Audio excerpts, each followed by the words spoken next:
Have you ever seen a moment that changed everything in just a few seconds? One decision, one reaction, and one mistake that no one could ever take back. Before we go further, tell me in the comments, from where are you watching this story? It was a bright afternoon in downtown Chicago. The streets were filled with noise, people rushing, cars honking, and police sirens echoing in the distance. Ava Johnson, dressed in a plain black hoodie and jeans, walked calmly across the street, holding a small brown file in her hand. No one around her knew that file carried confidential documents from an ongoing FBI operation. But fate had another plan. As Ava crossed a restricted area marked for investigation, Officer Miller spotted her. He yelled, "Hey, you can't walk there, stop." Ava paused for a second, glancing toward him but didn't speak. She wasn't allowed to reveal her identity yet.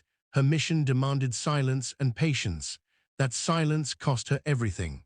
Miller grew angry. "I said stop," he shouted again, walking faster toward her. Ava kept her head down and slowly tried to move away, clutching the file tighter. To him, it looked like defiance. To her, it was survival. Within seconds, Miller grabbed her arm. Ava tried to explain softly, "Sir, please, but he didn't let her finish.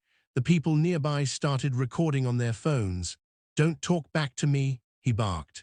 When she didn't respond, his rage exploded. He pushed her against the wall, and before anyone could react, he punched her across the face. Gasps filled the air. The crowd shouted. She didn't do anything, but Miller didn't stop. He pulled out his cuffs and forced her down. Ava's file slipped from her hands, scattering papers on the pavement, papers stamped with FBI confidential. One man from the crowd picked it up, his eyes widening. "Wait, this is an FBI document," he murmured. Miller froze. The noise of the crowd faded into silence. His hand trembled as he looked at the file, then back at Ava's bruised face. She slowly lifted her head and said in a low voice, "You just punched an FBI agent, officer." Miller's expression turned pale. His heartbeat raced. The crowd erupted, filming everything. Ava stood up slowly, her eyes filled with pain, not just from the hit, but from the humiliation that came with it. Little did he know, this was just the beginning of something much bigger. Before we continue to the next part, if you felt Ava's pain in this moment, please subscribe. Have you ever seen the moment when a man realizes the weight of his mistake, when his whole world flips in just a heartbeat? The crowd had fallen silent. The video of Officer Miller punching Ava Johnson was already spreading online like wildfire. Phones were pointed at him, whispers growing louder with every passing second. The words, "FBI agent," echoed in his ears like a hammer striking metal. Captain Reed, alerted by the chaos, rushed to the scene within minutes. "What's going on here?" he demanded. Miller stuttered, pointing toward Ava. She didn't show any ID, sir. I thought she was trespassing." Ava stood straight, her face bruised but her voice firm. "I was on assignment, Captain. Undercover surveillance. Until your officer decided my skin color made me suspicious." Her calm tone cut deeper than any shout could. Captain Reed's eyes widened as he noticed the FBI papers scattered on the ground. "Oh my God," he muttered, realizing the storm that was about to break over their department. The crowd began yelling, "She's an agent. She's one of them. You can't treat people like that." Cameras flashed, people cried out for justice, and within minutes, news reporters appeared on the street. Miller's chest tightened.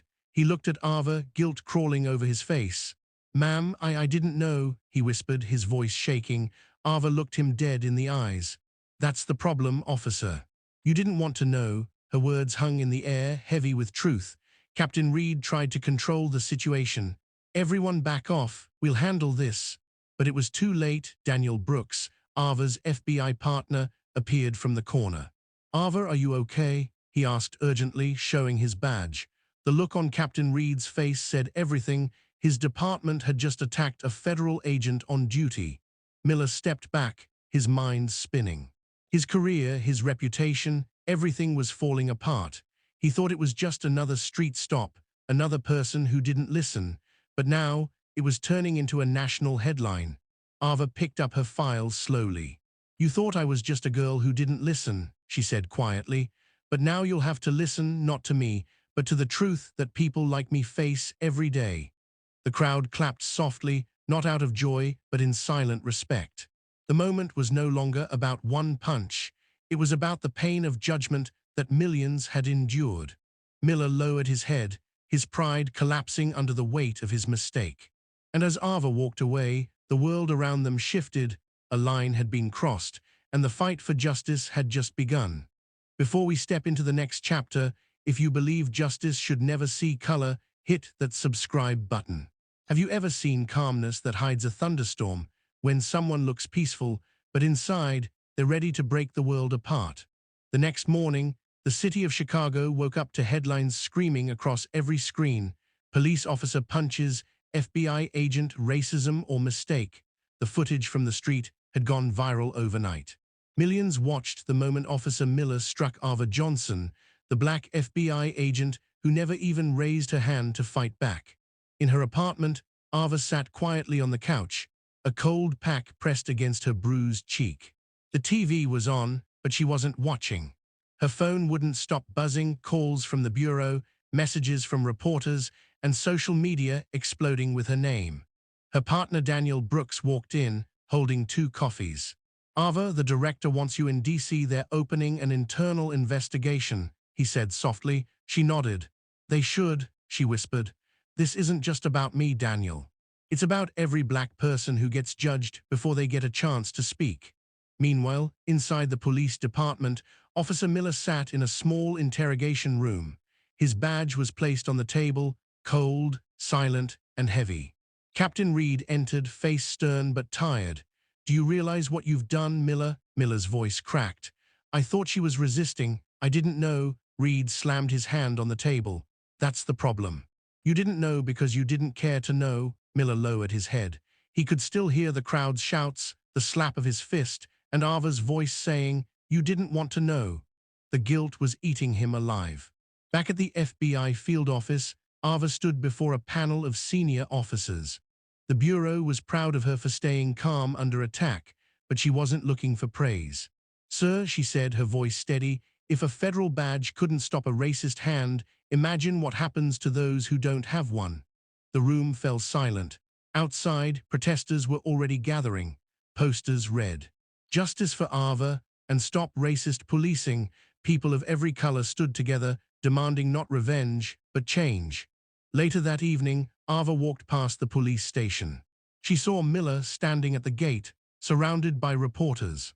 For a brief second, their eyes met. He looked broken, regretful. Ava didn't say a word. She just looked at him, not with anger, but with quiet strength, and walked away.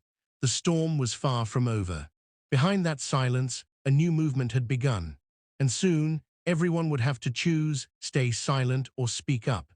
Have you ever seen a moment where truth becomes louder than every lie, where silence finally finds its voice?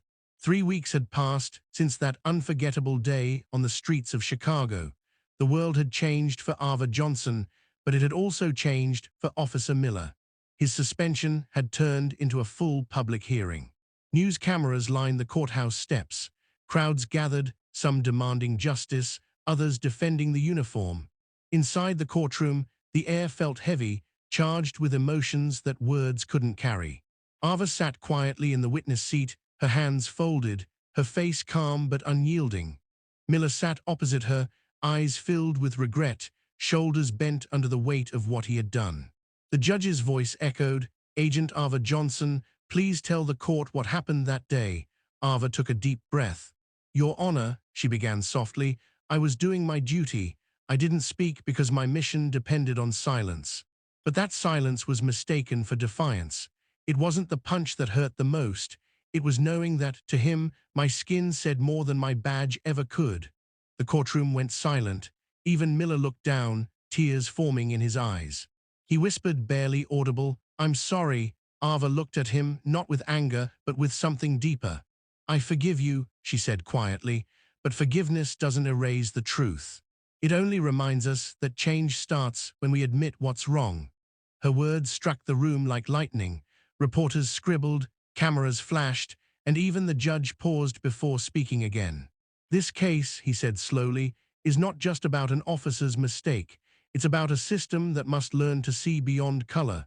Justice isn't blind, it's meant to be fair." Outside, thousands watched live.